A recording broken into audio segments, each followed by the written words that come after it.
తన్నోడేనా తన్నోడి నన్నోడేనా? దుర్యోధనుడు అన్నాడు.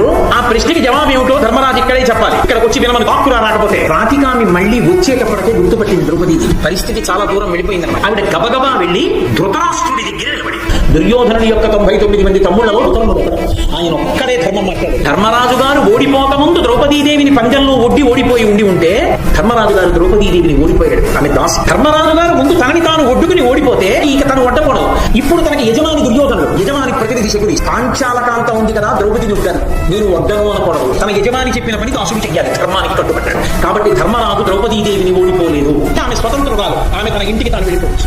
కర్ణుడికి ఎంతసేపటికి పగ అర్జునుడివి. ఎదురుగుండా అర్జునుడి యుద్ధంలో ఇప్పటి వరకు తాను గెలవలేదు. కర్ణుడు అన్నాడు, ఆమెకి ఒక భర్తయా 5 భర్తలు. అటువంటి బంధకి బట్టలు విప్పి నగ్నంగా తీసుకువచ్చినా సభలో తప్పులేదు. ఆ దుశ్శాసనుడు నిస్సిగ్గుగా వెళ్లి ద్రౌపదీదేవి యొక్క పొగిట పొంగు పట్టుకుని ఆమె చీర ఒలిచేస్తుంటే కృష్ణ భగవానుడిని ప్రార్థన చేసి తనని రక్షించమని అడిగాడు. ఈ కృష్ణయ్య మేనత్తగా ఒక కొడుకు పుట్టాడు. వాడే శిశుపాలుడు. 100 తప్పుల దాకా కాస్తాను. 100వ తప్పు పూర్తి కాగానే కృష్ణయ్య అలా చక్రప్రయోగం చేస్తే అతని యొక్క శిరస్సు అప్పటికప్పుడు ఖండితమై కింద పడిపోయింది. కానీ కృష్ణయ్య యొక్క వేలు ఇలా కత్తిరించబడ్డది. ఆయనకి రక్తం వస్తుంది. కానీ ద్రౌపది మాత్రం ఒకసారి చీర చెరుగులోంచి చించి తీసి వేలు కట్టేసింది. ఆ కట్టినప్పుడు కృష్ణయ్య ఆనందపడి ఇందులో ఉండే ప్రతి దారపు పోగు సాక్షిగా నేను నీకు రక్షగా ఉంటాను అని మాటిచ్చాడు. అప్పటి నుంచి ఈ రాఖీ కట్టడం అనేది ఒక సంప్రదాయం.